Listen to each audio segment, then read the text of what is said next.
Anda kembali di Sapa Indonesia Pagi, Saudara. Kebakaran hutan dan lahan di Chile dan Argentina semakin meluas. Cuaca yang panas, kering, dan angin kencang membuat persebaran api 3 kali lebih cepat.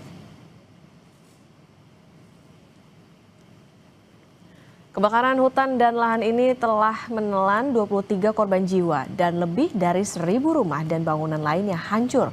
Puluhan ribu orang lainnya terpaksa mengungsi. Di Argentina saja, 45.000 hektar hutan asli hangus terbakar.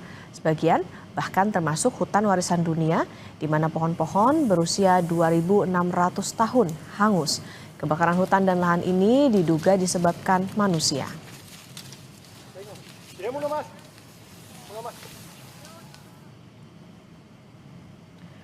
Kini kita beralih ke informasi dalam negeri, Saudara. Pertamina secara resmi memulai proses transformasi terminal LPG Tanjung Sekong, Cilegon, Banten menjadi Green Terminal. Langkah ini menjadi bagian dari strategi besar Pertamina dalam mendorong ketahanan energi rendah karbon. Pertamina Persero resmi memulai infrastruktur energi nasional dengan menghadirkan Green Terminal di Terminal LPG Tanjung Sekong, Cilegon, Banten. Langkah ini menjadi bagian dari strategi besar Pertamina dalam mendorong ketahanan energi rendah karbon. Green Terminal merupakan transformasi menyeluruh yang mengintegrasikan 8 pilar keberlanjutan. Mulai dari sistem manajemen lingkungan, digitalisasi operasional, penggunaan peralatan ramah lingkungan, pengelolaan limbah berbasis ekonomi sirkular, hingga peningkatan kapasitas sumber daya manusia.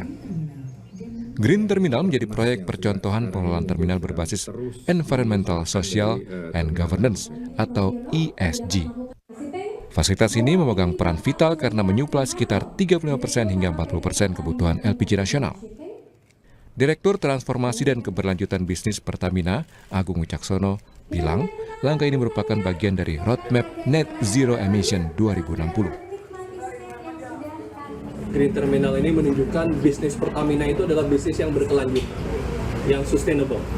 Karena pertama ini terminal untuk LPG, tapi memenuhi prinsip-prinsip dari Green Terminal. Nanti akan mendapatkan certification dari Green Terminal. Jadi bisnis yang betul-betul basisnya green, basisnya berkelanjutan. Pertamina ini memang dominan produksinya masih dari energi berbasis fosil. Tapi transformasi ke arah keberlanjutan ini betul-betul dilakukan dan itu juga berdampak secara bisnis. Terminal LPG Tanjung Sekong memiliki kapasitas penyimpanan hingga 98.000 metrik ton dengan dermaga yang mampu melayani kapal hingga 65.000 DWT. Peran fasilitas ini sangat krusial dalam menjaga stabilitas pasokan LPG rumah tangga nasional.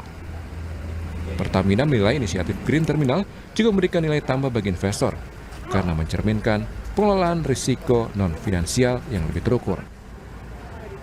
Kedepan, model Green Terminal Tanjung Sekong akan menjadi acuan pengembangan terminal energi Pertamina lainnya di seluruh Indonesia. Suherdi, Kompas TV, Cilegon, Banten.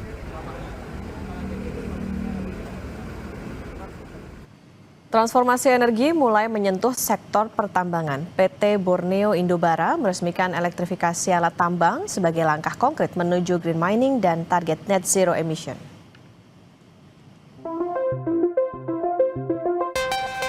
Peresmian bertajuk Electrification and Green Mining Realization ini digelar di Office Kusan Tanah Bumbu, Kalimantan Selatan.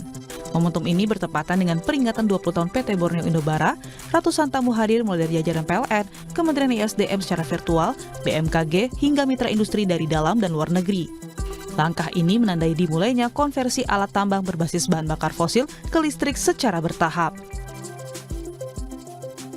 Acara ini adalah deklarasi transformasi, sebuah langkah strategis untuk memastikan bahwa PT Golden Energy dan PT BIP berdiri kokoh, relevan, dan berkelanjutan dalam menghadapi perubahan global yang semakin cepat dan semakin kompleks, dan menjalankan sustainable green mining, illuminating the world.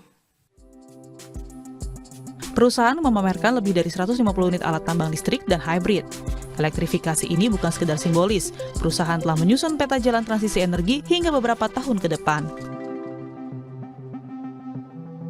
Target 25% di BIP ini tinggal sejengkal lagi. Artinya September 2026 energize 75 MW, Oktobernya realisasinya harus akan terrealisasi.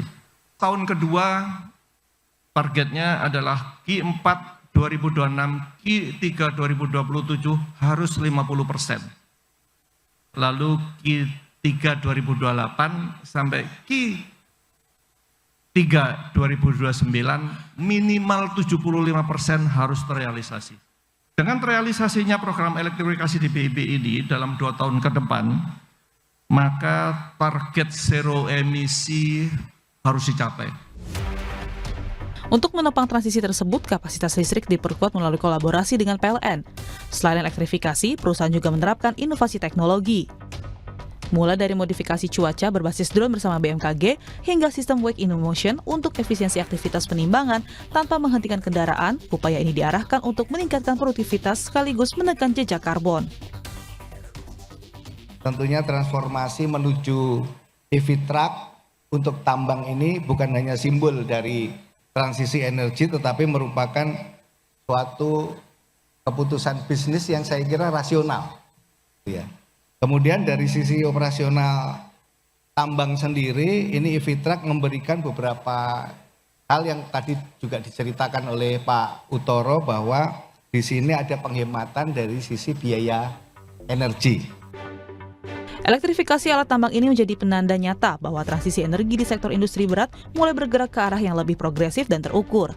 Melalui inisiatif ini, PT Borneo Indobara menargetkan operasional yang semakin efisien, rendah emisi dan berkelanjutan, sekaligus menegaskan komitmennya dalam menghadirkan praktik pertambangan yang ramah lingkungan.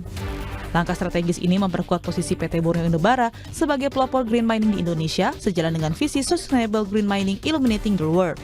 Dengan semangat inovasi dan adaptif terhadap tantangan global, PT BIB terus mendorong transformasi menuju masa depan dari PT Borneo Indobara untuk Indonesia yang lebih asli dan berkelanjutan.